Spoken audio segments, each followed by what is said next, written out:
বাংলাদেশিদের জন্য ভারতীয় ভিসা কার্যক্রম অনিশ্চিত।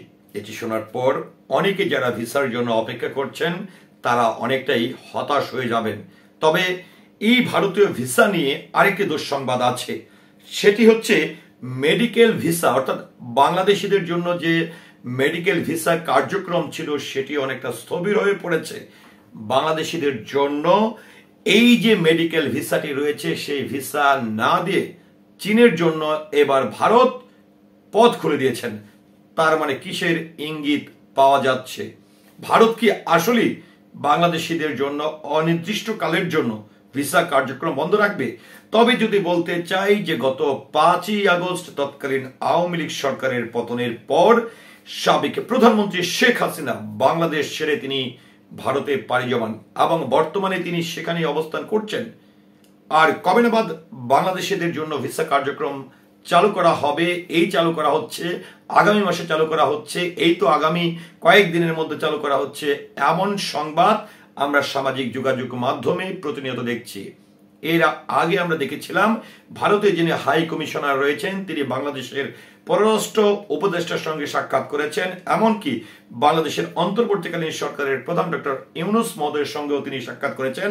তিনি সাক্ষাৎ শেষে গণমাধ্যম কর্মীদেরকে যেটি জানিয়েছিল সেটি হচ্ছে যে তাদের আসলে জনবল কম থাকার কারণে যে এই যে 5ই আগস্টের পরে যখন আসলে বাংলাদেশে অস্থিতিশীল পরিবেশ তৈরি হয় এবং অন্তর্বর্তীকালীন সরকার আসার পর আসলে এই যে ভারতীয় যারা আসলে এই ভিসা কার্যক্রম পরিচালনা করতেন কিংবা তাদের যে কর্মকর্তারা ছিল তারা অনেকেই বাংলাদেশ ছেড়ে ভারতে অবস্থান নিয়েছেন এবং তারা এসে স্ব কর্মস্থলে ফিরে না আসার কারণে জনবল কম থাকার কারণে তারা তাদের কার্যক্রম আপাতত বন্ধ রেখেছেন। তবে এই যে এখানে যে ভিসাটি আসলে আবারও বলা হয়েছিল যে মেডিকেল ভিসা, তবে মেডিকেল ভিসা নাকি স্বাভাবিকভাবেই চলবে। তবে আমি আজকে এই সংবাদটি দেখে অনেকটা হতাশ হয়ে পড়েছি, যেটি বাংলাদেশিদের মেডিকেল ভিসা না দিয়ে চীনের জন্য পথ খুলে দিয়েছে ভারত। তাহলে বাংলাদেশিদের এই যে মেডিকেল ভিসার যে কথাটি বলা হয়েছিল যে এটি চালু থাকবেন এবং যে কোনো মানুষ আসলে এই যে মেডিকেল ভিসার জন্য যদি আবেদন করে সেটি স্বাভাবিকভাবেই পেয়ে যাবে, তাহলে এটাও কিন্তু অনেকটা অনিশ্চিত হয়ে পড়েছে। তবে যাই হোক, দৈনিক ইত্তেফাক পত্রিকা বাংলাদেশের একটি গণমাধ্যম 19 মার্চ এই সংক্রান্ত বিষয় নিয়ে বাংলাদেশিদের এই যে মেডিকেল ভিসা বন্ধ করে দেওয়া কিংবা মেডিকেল ভিসা সঠিকভাবে না পাওয়া, তবে চীনের জন্য এই ভিসা কার্যক্রমের পথ খুলে দেওয়ার বিষয়টি নিয়ে যে সংবাদটি প্রচার করেছেন সেটি একটু আমি আপনাদের সামনে তুলে ধরতে চাই। তো চলুন একটু জেনে নেই। সম্পর্কের টানাপোড়েনের মধ্যে স্বাভাবিক পরিমাণ মেডিকেল ভিসা পুনরায় শুরু করার জন্য বাংলাদেশের আবেদনে সাড়া দিচ্ছে না ভারত। 6টি সূত্র রয়টার্সকে এই কথা জানিয়েছে। এর মধ্য দিয়ে চীনের সঙ্গে বাংলাদেশের কাজের ক্ষেত্র সম্প্রসারণ এবং দুই দেশের জনগণের মধ্যে সম্পর্ক গড়ে তোলার বিরল সুযোগ করে দেয়া হয়েছে। রয়টার্সের প্রতিবেদন অনুসারে বাংলাদেশিরা ভারতে যাওয়ার বেশিরভাগ ভিসা নিতেন সাশ্রয়ী মূল্যে বেসরকারি স্বাস্থ্য সেবার জন্য। এটি প্রতিবেশী দুই দেশের মধ্যে সম্পর্ক দৃঢ় করতে এবং চীনের আঞ্চলিক প্রভাব সীমিত রাখতে সহায়তা করেছিল। বাংলাদেশের 4টি সূত্রের একটি রয়টার্সকে বলেছেন, যখন শূন্যতা তৈরি হবে তখন অন্যরা এসে সেই স্থান পূরণ করবে। কিছু লোক থাইল্যান্ডে এবং কিছু লোক চীনে যাচ্ছে। সূত্র বলছে আগস্ট মাস থেকে ভারত প্রতি কর্মদিবসে 1000-এরও কম মেডিকেল ভিসা দিয়েছে বাংলাদেশিদের।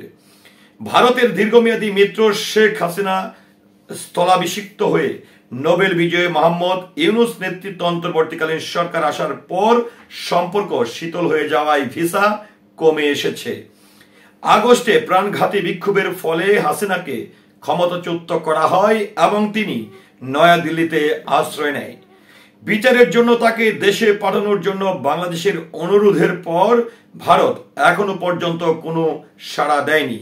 উভয় দেশের সরকারি তথ্য অনুসারে 2023 সালে ভারত 20 লাখেরও বেশি বাংলাদেশিকে ভিসা দিয়েছেন, যার বেশিরভাগই চিকিৎসার কারণে। কিন্তু এরপর থেকে ভারত ভিসা প্রত্যাহারটি চীনের জন্য একটি আকর্ষণীয় সুযোগ তৈরি করেছেন।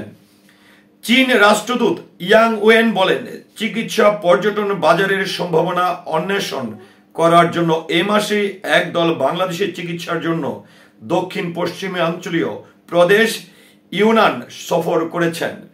রাষ্ট্রদূত গত সপ্তাহে বলেছিলেন, অন্তর্বর্তীকালীন সরকার ক্ষমতা গ্রহণের পর থেকে তাদের কমপক্ষে 14টি কোম্পানি বাংলাদেশে $230 মিলিয়ন বেশি বিনিয়োগ করেছেন, যা এ সময়ের মধ্যে যে কোনো দেশের মধ্যে সর্বোচ্চ।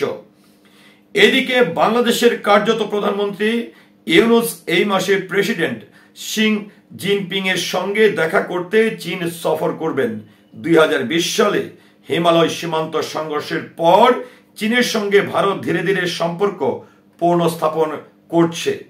বাংলাদেশ সরকার জানিয়েছে, চীন ঢাকার একটি ফ্রেন্ডশিপ হাসপাতাল খোলার কথা বিবেচনা করেছেন এবং সেখানে চিকিৎসা নিতে আসাদের জন্য প্রবেশাধিকার সহজ করেছে। চীনের পররাষ্ট্র মন্ত্রণালয়ের একজন মুখপাত্র বলেছেন, পারস্পরিক লাভজনক সহযোগিতা ক্রমাগত গভীর করার জন্য বাংলাদেশের সঙ্গে একসাথে কাজ করতে ইচ্ছুক চীন। মুখপাত্র রয়টার্সকে বলেন, চীন ও বাংলাদেশের মধ্যে সহযোগিতা কোনো তৃতীয় পক্ষকে লক্ষ্য করে নয়, এটি তৃতীয় পক্ষের কারণ দ্বারা প্রভাবিত নয়। রয়টার্স জানিয়েছে, এসব বিষয়ে কথা বলতে ভারত ও বাংলাদেশের পররাষ্ট্র মন্ত্রণালয়ের মন্তব্যের জন্য অনুরোধের জবাব দেয়নি। বিচ্ছিন্নতা। 4টি সূত্র রয়টার্সকে জানিয়েছে, ভারতের বিলম্বিত ভিসা প্রক্রিয়া কেবল বাংলাদেশ সরকারকেই নয়, বরং বৃহত্তর জনগণকেও বিচ্ছিন্ন করে তুলেছেন। এটি ভারতকে দীর্ঘ সময়ের জন্য ঢাকা সুবিধা থেকে দূরে রাখতে পারে, কারণ হাসিনা দলের দ্রুত প্রত্যাবর্তনের সম্ভাবনা খুবই কম। কূটনীতিকরা এবং ভারত সরকার সূত্র রয়টার্সকে জানিয়েছেন, ভিসা সমস্যার জন্য ভারত বারবার ঢাকা অবস্থিত তাদের দূতাবাসের কর্মীদের ঘাটতির কথা উল্লেখ করেছেন। তারা কর্মীদের নিরাপত্তা নিয়ে উদ্বিগ্ন জানিয়েছেন। শেখ হাসিনাকে আশ্রয় দেয়া নিয়ে জনমত ভারত সরকারের বিরুদ্ধে চলে যাওয়ার পর আগস্ট মাসে নয়াদিল্লি বাংলাদেশে অবস্থিত তাদের মিশন থেকে অনেক কূটনৈতিক এবং পরিবারকে সরিয়ে নেয়। বাংলাদেশের রাজধানীতে বিক্ষোভকারীরা একটি ভারতীয় সাংস্কৃতিক কেন্দ্রে হামলা চালায়।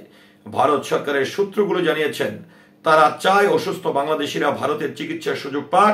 তারা বলেন, বাংলাদেশের স্থিতিশীলতা এলে প্রতিবেশী দেশটি মিশনগুলোকে কর্মী যুক্ত করা হবে।